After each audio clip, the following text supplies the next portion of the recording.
Yo soy el buen pastor, que da la vida por sus ovejas.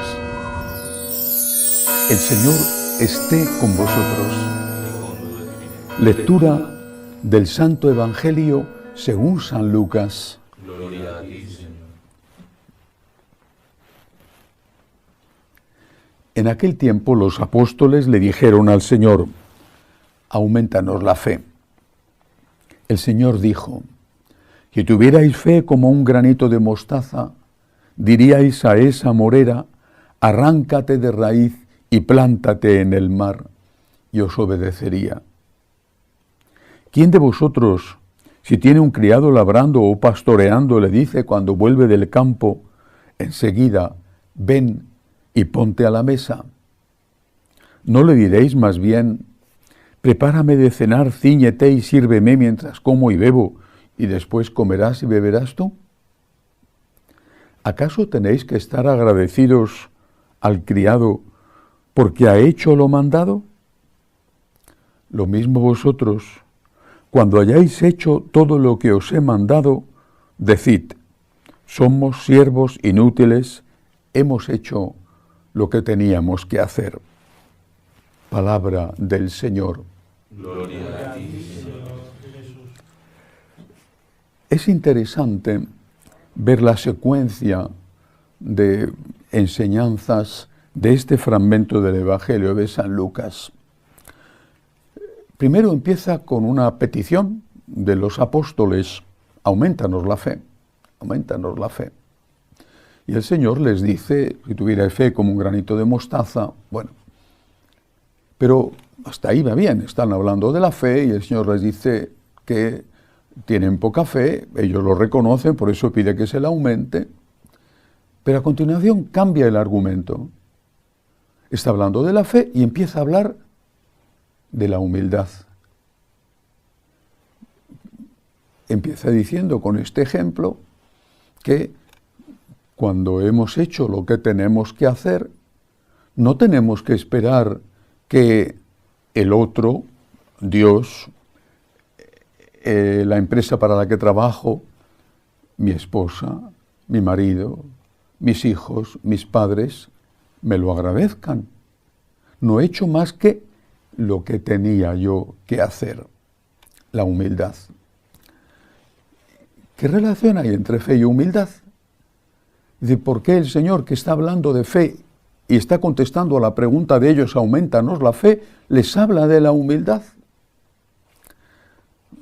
La humildad es la virtud que se opone a la soberbia. Y la soberbia, en el fondo, no es más que no querer aceptar la supremacía de Dios, la existencia de Dios, el poder de Dios y como consecuencia que yo, que tú, no eres Dios. La humildad es la base. Lo mismo que el pecado originante es la soberbia, que tuvo como consecuencia la desobediencia, pero el motivo fue la soberbia. Lo que la serpiente le dice a Eva y a Adán es: seréis dioses. Y ellos van a desobedecer porque quieren ser dioses.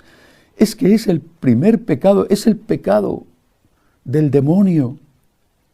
Es el pecado de Lucifer. Lucifer era el ángel de la luz, el más bello de los ángeles. Se lo creyó. Se creyó tanto que aspiró a colocarse en el lugar de Dios, a derribar a Dios de su trono. El pecado originante es la soberbia. De ahí llegan los demás. Pero ese es el pecado originante. Y por eso la virtud originante es la humildad. Cuando tenemos humildad, reconocemos quién es Dios y reconocemos quiénes somos nosotros. A veces puede haber dudas sobre qué es el hombre. Hay muchas respuestas, los filósofos han intentado contestar a esto. Bueno, desde el hombre es, por ejemplo, un animal político, remontándose a Platón y después más recientemente de forma explícita esta afirmación: el hombre es un animal social, el hombre es un animal racional, el hombre... Hay muchas respuestas. Lo que tenemos que empezar por decir no es una afirmación, sino una negación, o mejor dicho, una negación expresada en forma de afirmación. ¿Quién soy yo? Yo no soy Dios. Yo no soy Dios. Esta es la primera afirmación que yo tengo que hacer. Yo no soy Dios. Y tengo que creérmelo. Y tengo que ser consecuente con eso. Es muy interesante, el otro día leía un artículo a propósito de esto. Es muy interesante darse cuenta de que después del primer pecado, el hombre y la mujer, Adán y Eva, se esconden de Dios, se esconden. Bueno, ¿quién se puede esconder de Dios? Ellos intentan esconderse de Dios, se esconden de Dios, les da vergüenza, saben lo que han hecho mal y se esconden. Y eso es exactamente lo que está pasando hoy. El hombre se esconde de Dios. ¿Y cómo se esconde de Dios? Primero, diciendo, Dios no existe. Dios no existe. Es como los niños. Yo creo que todos lo hemos hecho y lo hemos visto hacer. Que el niño pequeño se tapa los ojos con una mano y con eso cree que ya no le ven. Que ya el mundo a su alrededor no existe. Ni siquiera se ha escondido, se ha tapado los ojos con una mano. Y ya, como él no ve, cree que no le ven. El hombre se esconde de Dios diciendo que Dios no existe. O el hombre se esconde de Dios tapando, amordazando, silenciando su conciencia. Esto no es pecado. Hay que modernizarse. La Iglesia tiene que cambiar. La Iglesia tiene que adaptarse a los tiempos modernos. O eso los católicos liberales, por supuesto, y los otros simplemente promulgando leyes que convierten en derechos crímenes atroces. Hay cosas que han existido siempre. Los romanos mataban a sus niños que nacían deformes, tirándoles cerca de la Acrópolis de Roma, donde está hoy el ayuntamiento, tirándoles por la roca Tarpeia. O tenían, por supuesto, abortivos. Pero no era un derecho. Hoy es un derecho matar a los inocentes. El hombre se esconde de Dios negando su existencia o teniendo la osadía de decir que el mal es un bien y un bien al punto de convertirlo en un derecho. ¿Qué es lo que sucede? ¿Qué sucedió? Por supuesto, no se pudo esconder de Dios. Perdió el paraíso. Fue expulsado del paraíso por un ángel obediente, por un ángel que no había secundado a Lucifer. ¿Y qué sucede hoy? Nosotros tenemos, como seres humanos, unas características físicas que son lo que llamamos, lo que los científicos llaman el ADN, ácido desoxirribonucleico. Está en nuestras células, es nuestra herencia genética. Esa pequeña célula que es el embrión formado por la unión de un gameto masculino y de uno femenino, de un óvulo y de un espermatozoide, tiene ya, en esa diminutez, tiene ya lo que después, lentamente en el vientre de la mamá y más tarde se va a convertir en un adulto, un ADN. Pero también tenemos un ADN moral, es lo que se llama la ley moral natural. Si nosotros convertimos el ADN del hombre por una manipulación genética en otra cosa y empiezan, qué sé yo, a salirnos branquias, como a los peces, para poder respirar debajo del agua, Seremos otra cosa, seremos un anfibio, pero ya no seremos un hombre.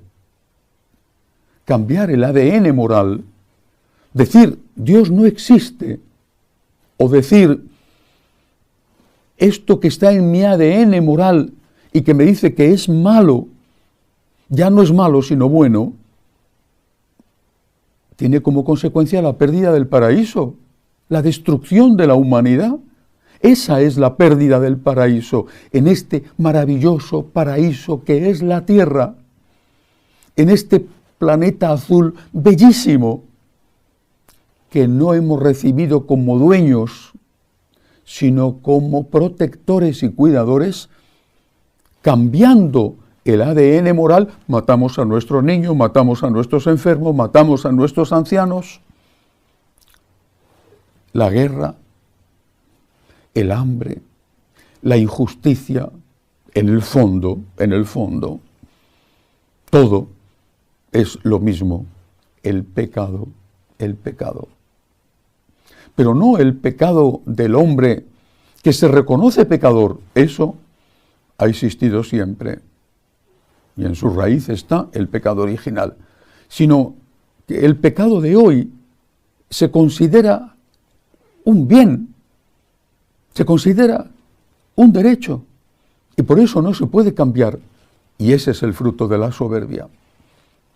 Por eso el Señor, con su sabiduría divina, cuando le preguntan y le piden, aumentanos la fe, Él dice, tenéis que ser humildes. Sin humildad no es posible la fe verdadera. Si no empezamos por esta puerta estrecha, no podemos llegar al reino de los cielos. Dirás, pero Dios es muy bueno, ¿me perdonará? Sí, es muy bueno y te perdonará, efectivamente, si en el último instante de tu vida pides perdón. Veremos si en ese último instante estás pensando en Dios o en quién sabe qué. Pero mientras tanto has arruinado tu vida, has destrozado tu matrimonio o no te has casado, has tenido ¿cuántas parejas? ¿De una noche o de 3 meses? ¿Cuántas? ¿Y tus hijos? ¿Dónde están? Tirados por la cloaca, tirados por el retrete. ¿Por qué? Porque has tomado una píldora abortiva, o lo has dejado en un abortorio que es un lugar de crímenes. Empecemos por la humildad de verdad. Ese es el origen de todo. Y por eso, la Virgen María es el modelo, porque ella es la humilde. Ella es la purísima, la inmaculada, la concebida sin pecado, pero la que no hizo pecado después nunca. La humilde es la humilde y es todo lo demás, pero primero es la humilde y por tanto la que tenía verdadera fe. Empecemos por ahí.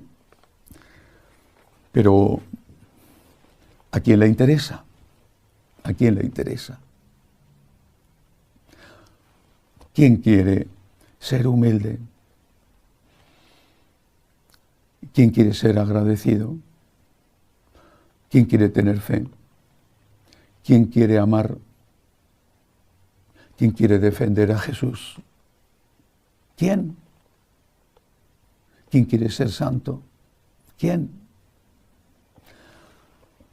O más bien, ¿quieres todo eso en teoría? Porque en la práctica no lo quieres. Es como si yo dijera, quiero ser médico y no ir a la universidad. Quiero ser arquitecto y no abrir un libro. Quiero ser abogado y no conocer ni una sola ley del código. Pero esto es ridículo. ¿Cómo vas a ser médico y dar un diagnóstico, interpretar una radiografía que no has estudiado? Del mismo modo, ¿tú quieres ser humilde? ¿Quieres imitar a la Virgen? ¿Tú quieres amar al Señor? ¿Quieres tener fe? ¿Quieres defender a Cristo? ¿Quieres transmitir la fe en tu familia? Pues tendrás que tener formación, tendrás que prepararte, tendrás que tener dirección espiritual, tendrás que tener alguien que te acompañe en ese camino. Tendrás que vivir en una comunidad. Esto es lo que nosotros ofrecemos, los franciscanos de María, las escuelas de agradecimiento. ¿Es exigente? Lo es, lo es, lo es. Tienes que someterte a una disciplina. Por ejemplo, 1 hora a la semana. Lo mismo que tienes que ir a misa, pues tienes que tener 1 hora a la semana para formarte, para recibir formación, para estar en una comunidad que te va ayudando semana a semana a saber cómo practicar el Evangelio del domingo. ¿Quién quiere ser humilde? ¿Quién quiere pisar la cabeza de Satanás? ¿Quién quiere imitar a María? ¿Quién quiere amar al Señor y defenderle? ¿Quién quiere salvar su alma y salvar su familia? Paga el precio.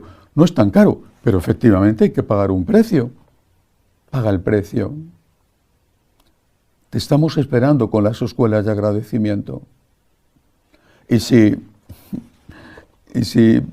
no tienes fe suficiente, o si muchas cosas fruto de tu egoísmo se estropean, tendrás que preguntarte qué parte de culpa tienes tú cuando no has querido emprender ese camino de la humildad y del agradecimiento.